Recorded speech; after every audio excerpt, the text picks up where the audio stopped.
Friends, last day we were discussing some of the factors that influence the choice of channels of distribution.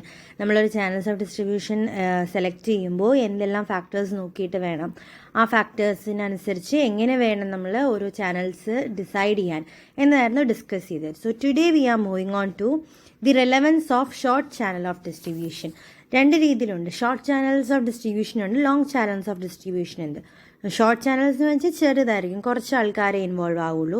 എന്നാൽ long എന്ന് പറയുമ്പോൾ കൂടുതൽ ആൾക്കാർ involve ആവുന്നതായിരിക്കും. അപ്പോൾ അവരുടെ റിലവൻസ് എന്താണ്, ഷോർട്ട് ചാനൽസും അതേപോലെ ലോങ് ചാനൽസും തമ്മിലുള്ള റിലവൻസ്, അവരുടെ റിലവൻസ് എന്താണെന്നുള്ള ഇന്നത്തെ ലെക്ചറിൽ നമ്മൾ ഡിസ്കസ് ചെയ്ത് തുടങ്ങുന്നത്. ഓക്കെ, സോ നമ്മുടെ ട്രേഡ് ചാനൽ എങ്ങനെയായിരിക്കണം, ഷോർട്ട് വേണോ ലോങ് വേണോ എന്നുണ്ടെങ്കിൽ സെലക്ട് ചെയ്യേണ്ടത് അവിടുത്തെ ആ പൊട്ടൻഷ്യൽ കസ്റ്റമേഴ്സ് ആയിരിക്കും. ഓക്കെ, അപ്പം ഇതിലെ first relevance of short channel of distribution. ഈ short channel of distribution is relevant in the following situations. എന്തെല്ലാം സിറ്റുവേഷനിലാണ്? When the producer request control over the channel. Channels of ഡിസ്ട്രിബ്യൂഷനിൽ ഒരു കൺട്രോൾ വേണം പ്രൊഡ്യൂസറിനെങ്കിൽ.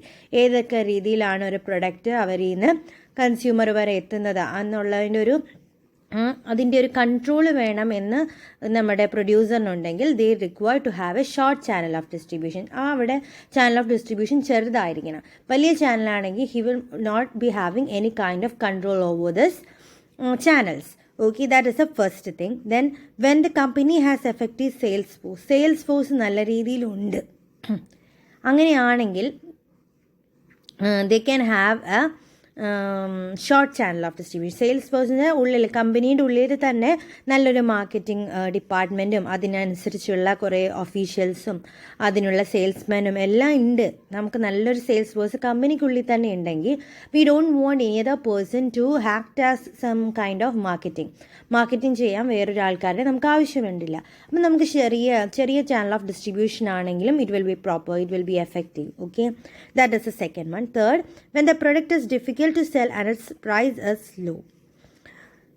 വിൽക്കാൻ ഭയങ്കര പാടുള്ള ഒരു പ്രൊഡക്റ്റാണ്, അതേപോലെ പ്രൈസ് ഭയങ്കര ലോ ആണെങ്കിൽ കൂടുതൽ ഡിസ്ട്രിബ്യൂഷൻ അല്ലെങ്കിൽ കൂടുതൽ ചാനൽസ് ഓഫ് ഡിസ്ട്രിബ്യൂഷൻ ഉണ്ടെങ്കിൽ അവർക്കെല്ലാം ആ പ്രോഫിറ്റിൻ്റെ ഒരു ഷെയർ കൊടുക്കേണ്ടി വരും. ലോ പ്രൈസ് ആണെങ്കിൽ നമ്മൾ എല്ലാവർക്കും കൊടുത്തു വരുമ്പോൾ നമുക്ക് നഷ്ടമായിരിക്കും ഉണ്ടാകുന്നത്. അപ്പോൾ ലോ പ്രൈസ് പ്രൊഡക്റ്റ് ആണെങ്കിൽ കൂടുതലും നമ്മൾ ഷോർട്ട് ചാനൽസ് ഓഫ് ഡിസ്ട്രിബ്യൂഷൻ എടുക്കുക. അതേപോലെ വിൽക്കാൻ പാടുള്ള സാധനങ്ങളാണെങ്കിൽ ഇപ്പോൾ ഇൻഷുറൻസ് പോലൊരു പ്രൊഡക്റ്റാണ്. ഇൻഷുറൻസ് പ്രൊഡക്റ്റ് എന്ന് പറഞ്ഞാൽ കസ്റ്റമേഴ്സ് വളരെ ബുദ്ധിമുട്ടാണ് കസ്റ്റമേഴ്സിനെ കൊണ്ട് നമ്മൾ ആ ഒരു പ്രൊഡക്റ്റ് വാങ്ങിപ്പിക്കാൻ വേണ്ടി. അങ്ങനെയുള്ള ചാനൽ അത് പലവരെയും കൂടെ പാസ് ചെയ്ത് പലർക്കും പ്രോഫിറ്റ് ഷെയർ കൊടുത്തിട്ട് എടുക്കേണ്ടതാണെങ്കിൽ it will not be effective. പക്ഷേ ഒന്നോ രണ്ടോ ആൾക്കാർ മാത്രമാണ് ഇടയിലുള്ളത്. നമ്മൾ കൂടുതലും കാണാറുള്ളത് ഇപ്പോൾ LICയുടെ എന്നൊക്കെ പറഞ്ഞാൽ LICക്ക് ഒരു ഏജൻറ് ഉണ്ടാവും. He will be directly dealing with the customers and getting the insurance. അങ്ങനെ ഡയറക്റ്റ് ആയിട്ടായിരിക്കും ചെയ്യുന്നത്, കൂടുതൽ ഇൻ്റർമീഡിയറ്റ്സ് ഒന്നും ഉണ്ടാവത്തില്ല. അതേപോലെ വലിയ എക്യുപ്മെൻറ്റ്സൊക്കെ ഭയങ്കര കുറവുള്ളത് അല്ലെങ്കിൽ സെൽ ചെയ്യാൻ ഇച്ചിരി പാടുള്ള സാധനങ്ങൾക്കൊക്കെ നമ്മൾ ഷോർട്ട് ചാനൽ ഓഫ് ഡിസ്ട്രിബ്യൂഷനാണ് റെക്കമെൻഡ് ചെയ്യുന്നത്. Next one, when the producer line is broader. Producer line broader ആണെങ്കിൽ എന്നുവെച്ചാൽ നമുക്ക് കുറേ പ്രൊഡ്യൂസർ ലൈൻസ് ഉണ്ടെങ്കിൽ അപ്പോഴും നമ്മൾ ഷോർട്ട് ചാനൽസ് ഓഫ് ഡിസ്ട്രിബ്യൂഷനാണ് യൂസ് ചെയ്യേണ്ടത്. Next, in case of products with high unit sales value. ഒരു യൂണിറ്റിന് തന്നെ ഭയങ്കര കൂടുതലായിട്ടുള്ള സെയിൽസ് വാല്യൂ ഉള്ള പ്രൊഡക്റ്റ് ഉണ്ടാവും. ഒരു പ്രൊഡക്റ്റിന് തന്നെ നല്ല വിലയുള്ളത്, നല്ല സെല്ലിംഗ് പ്രൈസ് ഉള്ള അങ്ങനത്തെ പ്രൊഡക്റ്റും കൂടുതൽ ചാനൽസ് ഓഫ് ഡിസ്ട്രിബ്യൂഷനിൽ കൂടെ വിടാതിരിക്കുന്നതാണ് ഏറ്റവും നല്ലത്. ബിക്കോസ് അപ്പോൾ നമ്മൾ പിന്നെയും പ്രൈസ് കൂട്ടേണ്ടി വരും. മാക്സിമം കുറേ ചാനൽസ് ഓഫ് ഡിസ്ട്രിബ്യൂഷൻ വരുമ്പോൾ എല്ലാവർക്കും അതിൻ്റേതായ കുറച്ച് വെച്ച് കൊടുക്കേണ്ടി വരും. അങ്ങനെ ഓരോരുത്തർക്കും പ്രോഫിറ്റ് കൊടുത്തു കഴിയുമ്പോൾ നമുക്ക് പ്രോഫിറ്റ് കിട്ടണമെന്നാണ് ഒരു ഓർഗനൈസേഷനുള്ളത്. അപ്പോൾ പ്രോഫിറ്റ് കിട്ടാൻ വേണ്ടി നമ്മൾ എന്ത് ചെയ്യും, നമ്മുടെ പ്രൊഡക്റ്റിൻ്റെ പ്രൈസും നമ്മൾ കൂട്ടേണ്ടി വരും. So always employ a short channel of distribution if the cost per unit is very high. Then when the customers are connected in few geographical area, വളരെ കുറച്ച് ജിയോഗ്രഫിക്കൽ ഏരിയാസിൽ മാത്രം ഒരു അടുത്തുള്ള ലൊക്കാലിറ്റിയിലുള്ള കസ്റ്റമേഴ്സിനാണെങ്കിൽ നമ്മൾ കൂടുതൽ വലിയ ചാനൽസ് ഒന്നും വേണ്ട, ഡിസ്ട്രിബ്യൂട്ട് ചെയ്ത് വേറെ ദൂരത്തൊന്നും പോകേണ്ട കാര്യമില്ല. അതുകൊണ്ട് അങ്ങനെയുള്ള കേസിലും നമ്മൾ ഷോർട്ട് ചാനൽസ് ഓഫ് ഡിസ്ട്രിബ്യൂഷൻ തന്നെ അഡോപ്റ്റ് ചെയ്യാം. അതേപോലെ നമ്മുടെ കസ്റ്റമേഴ്സിൻ്റെ എണ്ണം വളരെ കുറവാണ്, അങ്ങനെയാണെങ്കിൽ നമുക്ക് ഷോർട്ട് ചാനൽ ഓഫ് ഡിസ്ട്രിബ്യൂഷൻ എടുക്കാം. വലിയ ബുദ്ധിമുട്ടുണ്ടാവില്ല, നമുക്ക് കുറച്ച് ആൾക്കാരിലേക്ക് എത്തിച്ചാൽ പോരെ. അപ്പോൾ ചെറിയ ചാനൽ ഓഫ് ഡിസ്ട്രിബ്യൂഷനാണ് നല്ലത്. അപ്പോൾ കൂടുതലും ഈ പെറിഷബിൾ ആയിട്ടുള്ള അല്ലെങ്കിൽ ഫാസ്റ്റ് മൂവിങ് കൺസ്യൂമർ ഗുഡ്സില്ലേ, ഫാസ്റ്റ് മൂവിങ് കൺസ്യൂമർ ഗുഡ്സ് നമ്മുടെ ഡെയിലി യൂസിന് വരുന്ന ഉപ്പ്, പഞ്ചസാര, അങ്ങനത്തെ എല്ലാ കാര്യങ്ങൾക്കും അങ്ങനെയുള്ള പ്രൊഡക്ട്സിനൊക്കെയാണ് നമ്മൾ short channel of distribution use ചെയ്യുന്നത്. സോ നമ്മൾ ഇപ്പോൾ ഡിസ്കസ് ചെയ്തത് ഷോർട്ട് ചാനൽ ഓഫ് ഡിസ്ട്രിബ്യൂഷൻ്റെ റെലവൻസ് എവിടെയൊക്കെയാണ് വരുന്നത്. പ്രൊഡ്യൂസറിന് കൺട്രോളർ വേണം, നമ്മളുടെ ചാനലുമായിട്ടൊരു കൺട്രോൾ വേണമെങ്കിൽ അതിന് വേണം. ദെൻ സെയിൽസ് ഫോഴ്സ്, നമുക്കുള്ളിൽ തന്നെ നല്ല സെയിൽസ് ഫോഴ്സ് ഉണ്ടെങ്കിൽ പുറത്തോട്ട് കൂടുതൽ ചാനൽസ് ഓഫ് ഡിസ്ട്രിബ്യൂഷൻ്റെ ആവശ്യമില്ല for marketing or advertising our products. If the product that we are having is very difficult to sell and its price the price is low, and also where the unit price of sales is very high, it is recommended to have a short channel of distribution. When the product line is broader, then when the customers are in few geographical areas, when the customers are few in number, also we use the short channel of distribution. Similarly, it is done mainly for the perishable goods and the fast moving consumer goods, that is FMCG goodsനും പെറിഷബിൾസിനാണ് കൂടുതൽ നമ്മൾ short channel of distribution use ചെയ്യുന്നത്. പക്ഷേ ചില കേസിൽ നമുക്ക് long channel of distribution ആയിരിക്കും വേണ്ടതെന്ന് വെച്ചാൽ കുറേ ആൾക്കാർ കൂടെ പാസ് ചെയ്തിട്ടായിരിക്കും നമ്മുടെ പ്രൊഡക്റ്റ് കസ്റ്റമറിൽ വരെ എത്തുന്നത്. അതെപ്പോഴാണ് വേണ്ടത്? That is when the consumer goods have large number of buyers, വളരെയധികം ബയേഴ്സ് ഉള്ള ഒരു കേസിൽ. Then when the number of potential customers are large, നമുക്കുള്ള കസ്റ്റമേഴ്സ് വളരെ കൂടുതലാണ്, അത് തന്നെ പറഞ്ഞത്, ബയേഴ്സ് കൂടുതലാണ് അല്ലെങ്കിൽ കസ്റ്റമേഴ്സ് കൂടുതലാണെങ്കിൽ. പിന്നെ നോൺ പെരിഷബിൾ അല്ലെങ്കിൽ ഡ്യൂറബിൾ ഗുഡ്സിന് വേണ്ടിയിട്ട് നമുക്ക് ലോങ് ചാനൽസ് യൂസ് ചെയ്യാം. ഡ്യൂറബിൾ ഗുഡ്സ് എന്ന് വെച്ചാൽ വളരെ കാലം നിൽക്കുന്ന ഗുഡ്സ്, അങ്ങനെയുള്ള ഗുഡ്സിന് ലോങ് ചാനൽ ഓഫ് ഡിസ്ട്രിബ്യൂഷനാണ് റെക്കമെൻഡ് ചെയ്യുന്നത്.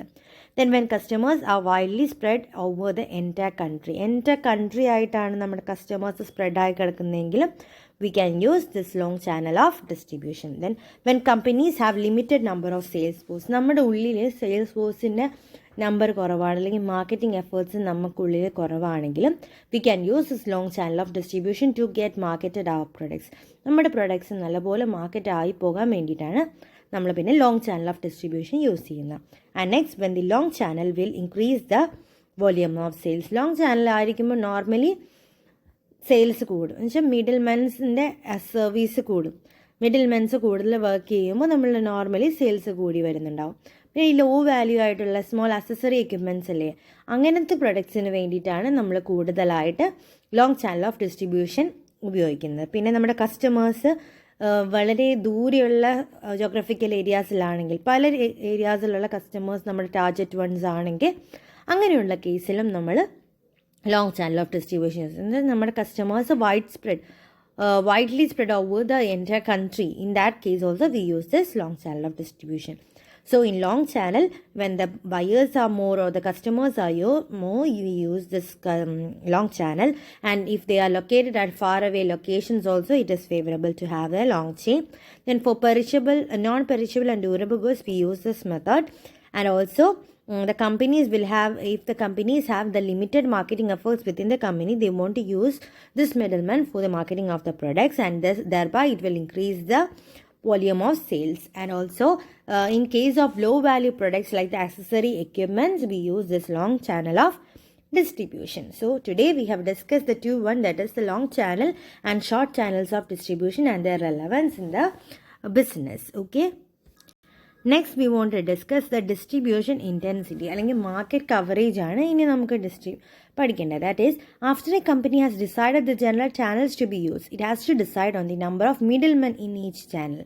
എന്ന് വെച്ചാൽ ഒരു ഇതിനുള്ളിൽ എത്ര മിഡിൽ മെന്നിനെ ഇൻവോൾവ് ചെയ്യണം, അതാണ് മാർക്കറ്റ് കവറേജ് അല്ലെങ്കിൽ ഡിസ്ട്രിബ്യൂഷൻ ഇൻറ്റൻസിറ്റി എന്ന് പറയുന്നത്. അതിനെ ബേസ് ചെയ്ത് നമുക്ക് 3 ഓൾട്ടർനേറ്റീവ്സ് ഉണ്ട്. The first one is the extensive distribution. That is, it is advisable to have maximum number of retail outlets for mass distribution of convenience goods. നമ്മുടെ convenience goods നമുക്ക് mass distribute ചെയ്യണം, കുറേ ആൾക്കാർക്ക് കുറേ ആയിട്ട് എത്തിക്കണമെങ്കിൽ നമ്മൾ കൂടുതലും കുറേ റീറ്റെയിൽ ഔട്ട്ലെറ്റ്സ് തുടങ്ങും. ബിക്കോസ് ഇമ്മീഡിയറ്റ് സാറ്റിസ്ഫാക്ഷന് വേണ്ടിയിട്ട് നമ്മൾ ഓരോ കസ്റ്റമേഴ്സും ചെല്ലുന്ന ഏതാ അടുത്തുള്ള റീറ്റെയിൽ ഷോപ്പിലോട്ടാണ് ചെല്ലുന്നത്.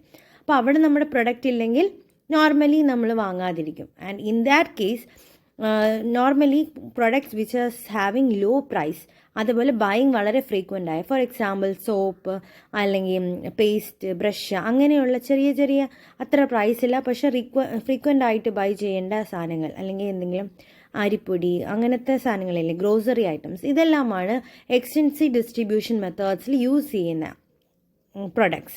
And if extensive distribution secures increased sales volume, wider consumer recognition and considerable impulse purchases.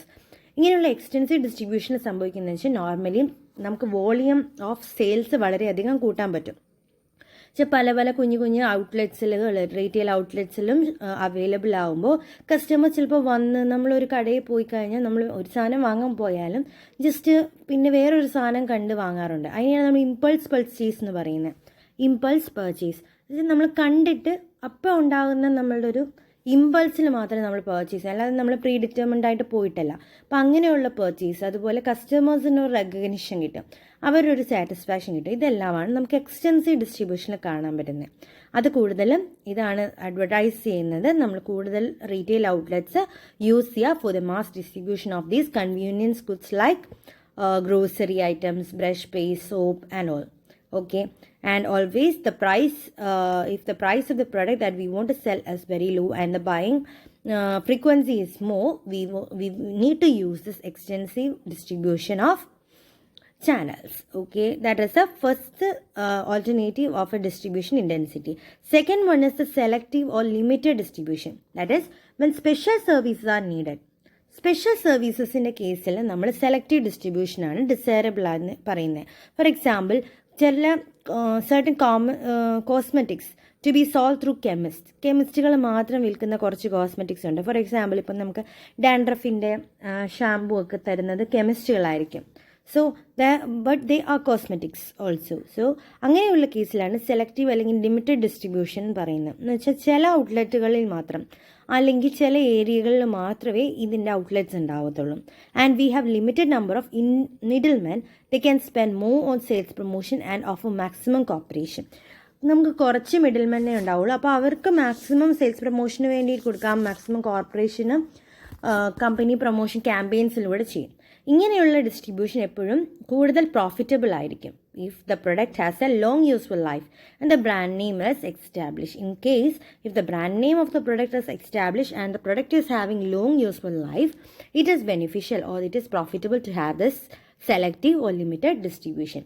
ഇത് കൂടുതൽ നമ്മൾ ചെയ്യുന്നത് ഒരു ലിമിറ്റഡ് ആയിട്ട് ഹൈ കോസ്റ്റ് ആയിട്ടുള്ള സാധനങ്ങൾ ചില ഏരിയയിലേക്ക് മാത്രം എടുത്തു കൊടുക്കുന്നതിനെയാണ് നമ്മൾ സെലക്റ്റീവ് അല്ലെങ്കിൽ ലിമിറ്റഡ് ഡിസ്ട്രിബ്യൂഷൻ എന്ന് പറയുന്നത്. For example, cosmetics items which are sold by the കെമിസ്റ്റുകൾ വിൽക്കുന്ന ചില കോസ്മെറ്റിക് ഐറ്റംസ് മാത്രം, for the pimple, for the അങ്ങനെ ചില സ്പെഷ്യൽ ആയിട്ടുള്ള ഇത് പറയില്ലേ. അപ്പോൾ അവർ ചില ലൊക്കേഷൻസിൽ മാത്രമേ അവരുടെ ഔട്ട്ലെറ്റ്സ് ഉണ്ടാവുള്ളൂ, അതിൽ കൂടെ മാത്രമേ നമുക്ക് കസ്റ്റമറിലേക്ക് പ്രൊഡക്റ്റ് എത്തിക്കാൻ പറ്റൂ. That is the selective or limited distribution. And third one is the exclusive distribution.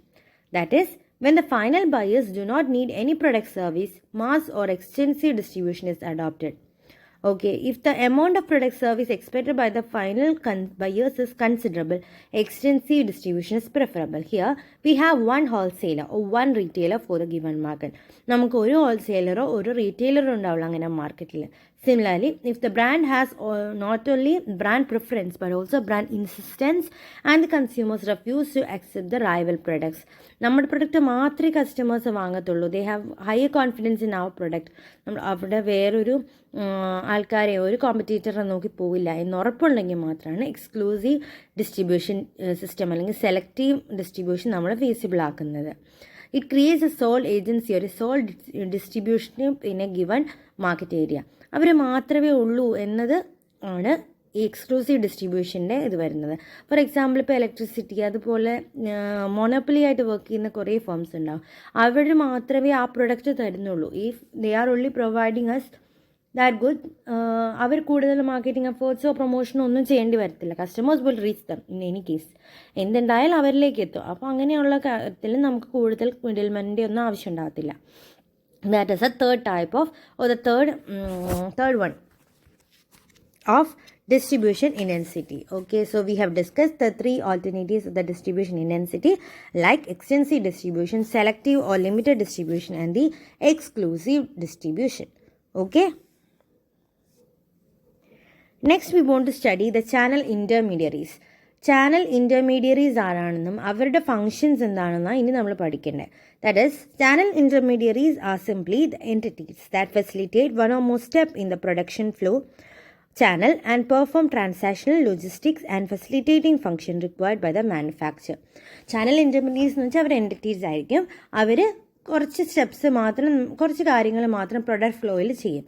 Which helps in the logistics അല്ലെങ്കിൽ ഫെസിലിറ്റേറ്റിംഗ് ഫങ്ഷൻസ്. മാനുഫാക്ചറിന് ഒരു പ്രൊഡക്റ്റ് വേറിലേക്ക് എത്തിക്കാൻ വേണ്ടിയിട്ടുള്ള കുറച്ച് ഫങ്ഷൻസ് ഉണ്ടല്ലോ, അതിനെല്ലാമായിരിക്കും ഈ ഇൻ്റർമീഡിയറീസ് ആക്ട് ചെയ്യുന്നത്. From the word it self intermediaries എന്ന് പറയുമ്പോൾ നമുക്കറിയാം അവർ ഏജൻസും ഹോൾസെയിലേഴ്സും ഡിസ്ട്രിബ്യൂഷേഴ്സ് റീറ്റെയിലേഴ്സ് ഇങ്ങനെയുള്ള ആൾക്കാരെയാണ് നമ്മൾ ചാനൽ ഇൻ്റർമീഡിയറ്റ്സ് എന്ന് പറയുന്നത്. Okay, so this is A definition. Entities that facilitate one or more steps in the product flow channel and perform transactional logistics and facilitative function required by the manufacturer. For example, the wholesalers, retailers and the distributors, they have their own role in the distribution of goods and services. പക്ഷേ ഇവർക്ക് ഇതേപോലെ തന്നെ കുറേ functions ഉണ്ട്. ഇതല്ലാതെ goods എത്തിക്കുന്നതിനുള്ള prime function അല്ലാതെ കുറേ എക്സ്ട്രാ ഫങ്ഷൻസ് ഈ ഇൻ്റർമീഡിയറീസ് അല്ലെങ്കിൽ ചാനൽ ഇൻ്റർമീഡിയറീസ് ഉണ്ട്. What are they? The first one and that most one is the movement of goods and services. Goods and services ടോട്ടലായിട്ട് കളക്ട് ചെയ്ത് പല പ്രൊഡ്യൂസേഴ്സിൽ നിന്ന് കളക്ട് ചെയ്ത് വേണ്ട കസ്റ്റമേഴ്സിലേക്ക് എത്തിക്കുക. നമ്മൾ ബൾക്കായിട്ടായിരിക്കും എടുക്കുന്നത്, എന്നിട്ട് കുറച്ചായിട്ട് നമ്മൾ കസ്റ്റമേഴ്സിലേക്ക് വേണ്ടത് എത്തിച്ചു കൊടുക്കുക. ഇങ്ങനെയുള്ള ആൾക്കാരാണ് ഈ intermediates that we know. That is their prime function. Another one is locating the potential buyers. ഇവരായിരിക്കും നമുക്ക് ഏത് ബയേഴ്സ്, എവിടെയാണ് നമ്മളുടെ പ്രൊഡക്റ്റിനുള്ള ബയേഴ്സ് ഉള്ളത്, ആരായിരിക്കും നമ്മുടെ പ്രൊഡക്റ്റ് ഇൻട്രസ്റ്റഡ് എന്ന് കണ്ടുപിടിക്കുന്നത്. So they R ones who search and locate the prospective buyers for the goods and services. അപ്പോൾ അവരുടെ വർക്ക്, നമ്മുടെ മാനുഫാക്ചേഴ്സിൻ്റെ വർക്കിൻ്റെ ഒരു ലോഡ് കുറയ്ക്കുന്നതായിരിക്കും ഈ ഇൻ്റർമീഡിയറീസ്. അവർ തന്നെ കണ്ടുപിടിച്ചെടുത്തോളും ഏത് കസ്റ്റമേഴ്സിനാണ് ഈ പ്രൊഡക്റ്റ് ആവശ്യമുള്ളതെന്ന്. That is the second function of the intermediaries. The third one is a feedback. നമുക്ക് ഫീഡ്ബാക്ക് എപ്പോഴും കസ്റ്റമേഴ്സിൻ്റെ ഫീഡ്ബാക്ക് കളക്ട് ചെയ്ത് അതിനെ ബേസ് ചെയ്ത് വേണം വർക്ക് ചെയ്യാൻ. എന്നാൽ മാത്രമേ നമ്മൾ സക്സസ് ആകുകയുള്ളൂ. അങ്ങനെ സക്സസ് ആകാൻ വേണ്ടിയിട്ടുള്ള ഈ ഫീഡ്ബാക്ക് ആരാണ് പ്രൊവൈഡ് ചെയ്യുന്നത്? ഈ ഇൻ്റർമീഡിയറീസ് ആയിരിക്കും. ഇൻ്റർമീഡിയറീസ് ആയിരിക്കും ഫൈനലായിട്ട് കസ്റ്റമേഴ്സിനെ കാണുന്നവർ. അപ്പം നെക്സ്റ്റ് പർച്ചേസിനോ നെക്സ്റ്റ് ഓർഡേഴ്സിനോ ഒക്കെ അവർ പഴയതിനെ പറ്റിയിട്ടുള്ള ഫീഡ്ബാക്ക് പറയും. ഇതെങ്ങനെയായിരുന്നു, ആ പ്രൊഡക്റ്റ് നല്ലതാണോ ചീത്തയാണോ എന്നുള്ള ഫീഡ്ബാക്ക് പറയും. ആ ഫീഡ്ബാക്ക് ബേസ് ചെയ്തിട്ടായിരിക്കും പിന്നെയുള്ള മാനുഫാക്ചറിങ് പ്രോസസ്സ് നമ്മുടെ ഫേം ചെയ്യുന്നത്. അപ്പോൾ അതിനെല്ലാം വേണ്ടിയിട്ട് നമുക്ക് ഇൻ്റർമീഡിയറീസിൻ്റെ ആവശ്യമുണ്ട്. These are the functions of the various ഇൻ്റർമീഡിയറീസിലെ feedback. For the feedback collection, for improving the quality and the design of the products, we want these intermediaries actions. Next one is the warehousing. Warehousing എന്ന് പറഞ്ഞാൽ നമ്മൾ intermediaries ഡയറക്റ്റായിട്ട് കസ്റ്റമേഴ്സിലേക്ക് ചിലപ്പോൾ എത്തിക്കാൻ കൊണ്ടുപോകുമ്പോൾ ചിലപ്പോൾ കസ്റ്റമേഴ്സിന് ഇപ്പോൾ വേണ്ടി വരത്തില്ല, അവരുടെ ഡിമാൻഡിനനുസരിച്ച് കൊടുത്താൽ മതി എന്നായിരിക്കും. അങ്ങനെയുള്ള കേസിൽ ഇവരത് വെയർഹൗസ് ചെയ്ത് വെക്കണം. ഇവരായിരിക്കണം അത് സ്റ്റോക്ക് ചെയ്ത് വെക്കേണ്ടത്. കോമ്പറ്റീറ്റീവ് ഓഫറിംഗ് എല്ലാം കൊടുത്ത് സ്റ്റോക്ക് ചെയ്ത് വെച്ച് വേണ്ട സമയത്ത് കസ്റ്റമേഴ്സിനേക്ക് പല ലൊക്കേഷനിലേക്ക് കൊടുക്കേണ്ടത് ഇൻ്റർമീഡിയറീസ് ആയിരിക്കും. In that case additional investment ഒന്നും മാനുഫാക്ചറിന് കൊടുക്കേണ്ടി വരത്തില്ല വെയർഹൗസിങ്ങിന്. അല്ലെങ്കിൽ വെയർഹൗസിംഗ് എല്ലാം മാനുഫാക്ചർ ചെയ്തിട്ട് കറക്റ്റ് ടൈമിൽ മാത്രം ഇൻ്റർമീഡിയറ്റ്സിലേക്ക് കൊടുക്കണം. പക്ഷേ for safe and prompt delivery intermediaries എന്ത് ചെയ്യും? They will keep their goods, their purchase goods in some kind of inventory and will provide it to the customers on need on demand. Okay, that is the warehousing facility of or the function of the various channel intermediaries. Next one is the packaging, marking and forwarding. Packaging, marketing and forwarding എന്ന് പറഞ്ഞാൽ ആ product തന്നെ, ആ പ്രൊഡക്റ്റിന് നല്ല രീതിയിൽ pack ചെയ്യണം, അതേപോലെ market ചെയ്യണം. ഇതെല്ലാം ഇൻ്റർമീഡിയറീസിൻ്റെ ഫങ്ഷൻസ് ആണ്. Only then they will get profit. അത് അട്രാക്റ്റീവ് ആണോ, എത്രത്തോളം അട്രാക്റ്റീവ് ആണോ, എത്രത്തോളം അപ്പീലിംഗ് ആണോ, അതിനെ ബേസ് ചെയ്തിട്ടായിരിക്കും അതിൻ്റെ കമ്മീഷൻ നമ്മുടെ ഇൻ്റർമീഡിയറീസിന് കിട്ടുന്നത്. So it is the duty of the intermediaries to timely forward the product as required by the consumer, it properly packed, marked and forwarded. Okay, so these are the another functions of these channel intermediaries. Next one is the transfer of ownership. നമ്മളൊരു good ബയറിലേക്ക് എത്തുന്നതിന് മുമ്പ് നമ്മൾ എന്താ ചെയ്യുന്നത്? Intermediaries make the product free from worrying about the sale and ownership transfer. ആ goods നേരെ ബയറിലേക്ക് transfer ചെയ്യും. അങ്ങനെ ഓണർഷിപ്പ് ചേഞ്ച് ചെയ്യുന്ന ഫംഗ്ഷനും ഇൻ്റർമീഡിയറീസ് ആണ്. Next one, providing the information. ഏതെങ്കിലും കൈൻഡ്സ് ഓഫ് ഇൻഫർമേഷൻ പ്രൊഡക്റ്റിനെ പറ്റിയിട്ടുണ്ടെങ്കിൽ കസ്റ്റമേഴ്സ് നേരെ ചോദിക്കുന്നത് നമ്മുടെ ഇൻ്റർമീഡിയറീസിൻ്റെ അടുത്തായിരിക്കും. അല്ലാതെ മാനുഫാക്ചേഴ്സിനോടല്ല ഓരോ കംപ്ലയിൻസ് ആണെങ്കിലും ഓരോ റിക്വസ്റ്റ് ആണെങ്കിലും ഓരോ ഇൻഫർമേഷൻ ആണെങ്കിലും ചോദിച്ചറിയുന്നത്. They will be asking the intermediaries, and this enables a quick comparison and the decision making by the consumers. അപ്പോൾ അതിനെ ബേസ് ചെയ്തിട്ട് നമ്മുടെ ചാനൽ ഇൻ്റർമീഡിയറ്റ്സ് എന്ത് അഭിപ്രായം പറഞ്ഞു അതിനെ ബേസ് ചെയ്ത് they will make a decision by comparing ours with another. ഒരു കാര്യത്തിൽ നമുക്ക് കിട്ടുന്ന പ്രൊഡക്റ്റും അവർക്ക് കിട്ടുന്ന പ്രൊഡക്റ്റും തമ്മിൽ കമ്പയർ ചെയ്തിട്ടായിരിക്കും ആ പ്രൊഡക്റ്റ് കസ്റ്റമേഴ്സിന് കൊടുക്കുന്നതും കമ്പാരിസൺ ചെയ്യുന്നതും. Okay, that is another function of intermediaries. അതേപോലെ തന്നെ ഈ ചാനൽ ഇൻ്റർമീഡിയറീസ് തന്നെയാണ് എന്തൊക്കെ റേറ്റിംഗ് ആണ് അവരുടെ പ്രൊഡക്റ്റിന് കോമ്പറ്റീറ്റീവ് പ്രൊഡക്റ്റുമായിട്ട് നോക്കുമ്പോൾ ഈ പ്രൊഡക്റ്റിന് എന്തെല്ലാമാണ് സ്പെഷ്യാലിറ്റി, അതിൻ്റെ റേറ്റിംഗ് എങ്ങനെയായിരിക്കും എന്നുള്ളതെല്ലാം നമ്മുടെ കസ്റ്റമേഴ്സിനെ അറിയിക്കുന്നത്. So intermediaries play an important role in giving the information regarding the marketing of the product also. ആ പ്രൊഡക്റ്റ് നല്ല രീതിയിൽ സെല്ലായി പോകണമെങ്കിലും അവരുടെ ഹെൽപ്പ് വേണ്ടി വരും. Another function of the intermediary is the promotion. That is, marketing intermediaries work to promote the product through the marketing channels, which builds customer relationship. Proper development of a marketing plan and promotion ensures repeat customers പിന്നെ നമ്മുടെ product വാങ്ങണം എന്നുണ്ടെങ്കിൽ promotion activities വേണ്ടിയാണ്. ഈ പ്രൊമോഷന് വേണ്ടിയിട്ടുള്ള marketing plans എല്ലാം decide ചെയ്യുന്നതും ഇൻ്റർമീഡിയറീസ് ആയിരിക്കും. They are the people who are coming in direct contact with the customers. കസ്റ്റമറിൻ്റെ നീഡ്സ് ആൻഡ് പ്രിഫറൻസിനനുസരിച്ച് നമ്മുടെ പ്രൊഡക്റ്റിനെ മോഡിഫൈ ചെയ്ത് പ്രൊമോട്ട് ചെയ്ത് കസ്റ്റമേഴ്സിലേക്ക് ഇനിയും പർച്ചേസ് ചെയ്യാൻ വേണ്ടി വാങ്ങാൻ നിർബന്ധിക്കുന്ന ആൾക്കാരും ഇൻ്റർമീഡിയറീസ് ആണ്. So they act as better promoting agents. And next one is negotiation. ഇവരായിരിക്കും നമ്മുടെ ഫൈനൽ പ്രൈസ് നെഗോസിയേറ്റ് ചെയ്യുന്നത്. നമ്മുടെ പ്രൊഡക്റ്റിൻ്റെ ഓണർഷിപ്പൊക്കെ നമ്മൾ ഷിഫ്റ്റ് ചെയ്യണമെങ്കിൽ ഇത്തരം പ്രൈസിലായിരിക്കും നമ്മൾ പ്രൊഡക്റ്റ് തരുന്നത് എന്ന് കസ്റ്റമേഴ്സിനെ അറിയിക്കുന്നതും ഇൻ്റർമീഡിയറീസ് ആണ്. So they are the ones who are also involve in the negotiation of pricing. Next one accepting orders. Intermediaries ആണ് കസ്റ്റമേഴ്സിന് എത്ര ഗുഡ്സ് വേണം, എന്നത്തേക്ക് വേണം എന്നുള്ള എല്ലാ ഡീറ്റെയിൽസും കളക്ട് ചെയ്യുന്നത്. കറക്റ്റ് അവരുടെ അവർ തരുന്ന ഓർഡർ പ്രോസസ്സ് ചെയ്ത് അത് പ്രൊഡക്ഷൻ ഡിപ്പാർട്ട്മെൻറ്റിലേക്ക് അല്ലെങ്കിൽ പ്രൊഡ്യൂസറിന് എത്തിക്കുന്നതും ഇൻ്റർമീഡിയറീസ് ആയിരിക്കും. So they are the ones who accept the orders and also they are involve in risk bearing. Intermediates കുറച്ച് റിസ്ക് എടുക്കുന്നുണ്ട്. Different old and new products അവർ അക്വയർ ചെയ്തിട്ടാണ് കസ്റ്റമേഴ്സിലേക്ക് കൊടുക്കുന്നത്. അപ്പോൾ they are taking the risk of handling those goods which may or may not have a market in the environment. Marketing എൻവയോൺമെൻറ്റിൽ അത് നിൽക്കുന്ന ഒരു പ്രൊഡക്റ്റ് ആണോ അല്ലയോ എന്ന് അറിയാണ്ട് തന്നെ the intermediaries may have to buy it. So it is a risk bearing process for the intermediaries also. And another one is financing. Distribution കോസ്റ്റുകൾ കുറേ ഉണ്ടാവും. എന്ന് വെച്ചാൽ ഇത് നമ്മുടെ മാനുഫാക്ചേഴ്സ് ആയിരിക്കണം അല്ലെങ്കിൽ അത് നോക്കേണ്ടത്. എന്ന് വെച്ചാൽ മാനുഫാക്ചർ ഉണ്ടാക്കുന്ന സാധനം കസ്റ്റമറിലേക്ക് വരുന്നത് വരെ മാനുഫാക്ചർ നോക്കേണ്ടി വന്നാലേ. പക്ഷേ ഇൻ്റർമീഡിയറീസ് ഉള്ളപ്പോൾ ജസ്റ്റ് അപ് ടു ഇൻ്റർമീഡിയറീസ് മാത്രം മാനുഫാക്ചർ നോക്കിയാൽ മതി. ബാക്കി ഇൻ്റർമീഡിയറീസ് ടു പ്രൊഡ്യൂസ് ദ കൺസ്യൂമേഴ്സിന് ട്രാവൽ എക്സ്പെൻസും അതിൻ്റെ ട്രാൻസ്പോർട്ടേഷൻ എക്സ്പെൻസും എല്ലാം ബിയർ ചെയ്യേണ്ടത് ഇൻ്റർമീഡിയറീസ് ആയിരിക്കും. So these are the major functions of the intermediates apart from the transfer of goods from one place to another. Just നമ്മൾ നോക്കുമ്പോൾ ഇൻ്റർമീഡിയറീസിൽ വരുന്ന ഗുഡ്സ് ഒരിടത്തു നിന്ന്, that is from the producer, they are making it available to the consumers. But in between they are having different functions like the first one and the prime one, movement of goods and service, then locating the potential buyers, then feedback collection from the buyers for the warehousing of the products till the demand of the customers, then packaging, marking and forwarding of the goods, then transfer of ownership of the goods, providing information regarding the details and the promotion of the product and also the negotiation of prices. Then they are the one who accept the orders and also they bear the risk of involvement, and also they may have to finance the transportation or the distribution cost. So these are the major functions of those channel intermediaries like who are not agents, brokers or wholesalers, etc. These are the main thing. So today we have discussed the functions like, first we were discussing what are the relevance of the short channel of distribution. Then we have discussed the relevance of long channel of distribution, and thus we understood what is the major difference. In short channel, perishable goods are long channel, non-perishable goods. When there are small consumer range, we can use short channel.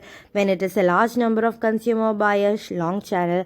When the consumers are located in smaller location, they can use a short channel. If they are located in wider locations, that is various geographical area, they need to use the long channel. When the sales for within the organization is weak, we may have to use the long channel of distribution.